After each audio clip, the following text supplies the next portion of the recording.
Hi everybody, my name is Nishtha Goti and I'm co-founder of C4 Lifestyle and Diagnostic. Today we have here Dr.Shilpa and founder of C4 Lifestyle and Diagnostic. She's also India's first health psychologist, and her expertise is in correlation between environment and lung function capacity of humans.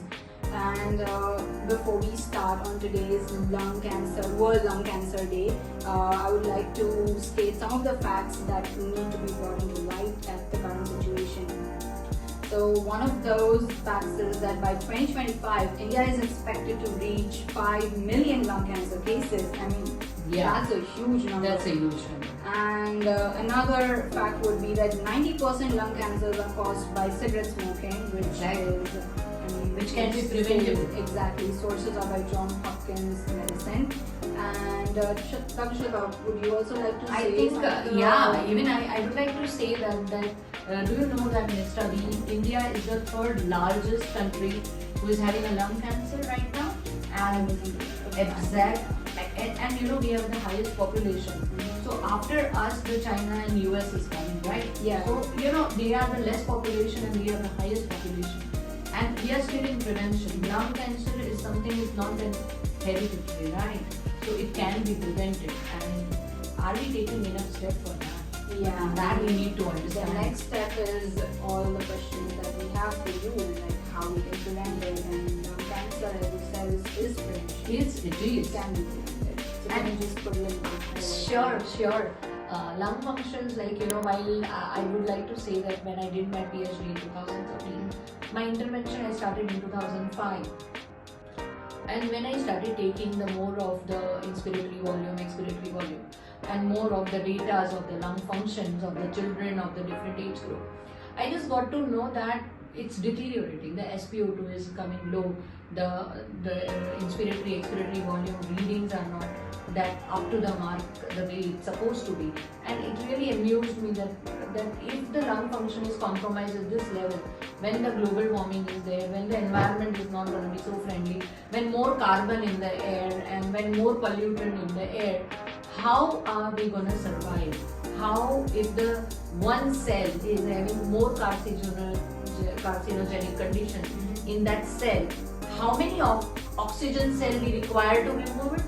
So, there are many factors. You have your lifestyle, your exercise, how you breathing, what are your habits? Habits is the most important thing. So I think, as you rightly mentioned, 90% of lung cancer is because of the cigarettes, right? Smoking. And the youth of today's youth need to really understand that you go hookah, you feel that the hookah is also one kind of passive, but it's a very bad, and it is very harmful.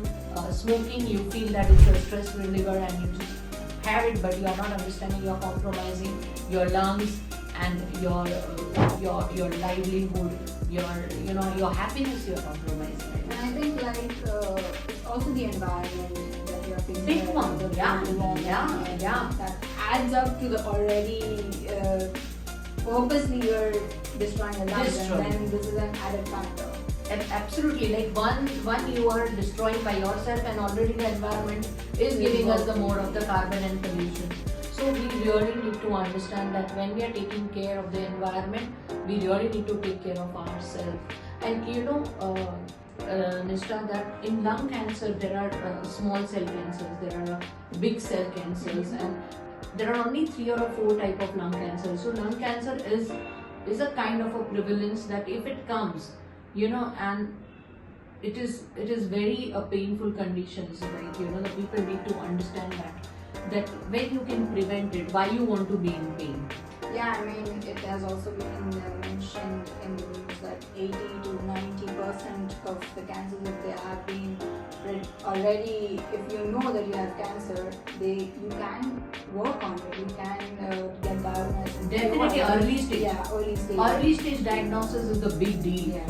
Can you just imagine that 90% you are getting because you are smoking. If you are not smoking, you are passive smoker. So one or the other way, we are into the danger zone of getting the cancerous cells in your body.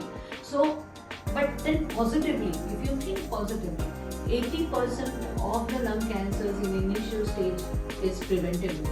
So can you just imagine that if you are into prevention, if you are into lifestyle, if you are into diagnostic, regular, and nutrition, a good nutrition is also giving a lot of energy to cell. Your supplements, when you are deficient, you should know that you are deficient. And the most important part, hemoglobin. The most important part is iron deficiency, which is the biggest source of the oxygen level in your cells.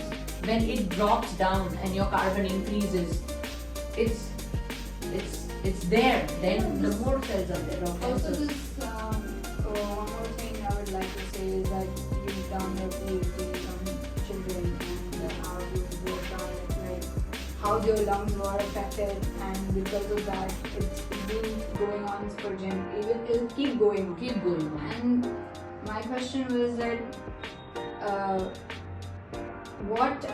we can see children and young children having a lot of cough. Cold. I mean, you can't even say 9 on 10, it's 10 on 10. Yeah, everybody's getting. Everybody has. And it's been accepted. And it's been accepted, exactly. So, if you can highlight some of the some of the remedies with, otherwise it's just weak lungs, right? Exactly. How it's going to affect the heart, and then it's a very Nishta, you really nailed it actually, that how your lungs and how your heart is connected. When your lungs are not powerful, when you are not capable enough to exchange your oxygen regards to the carbon, you are affecting your heart also. You need to understand that all the organ need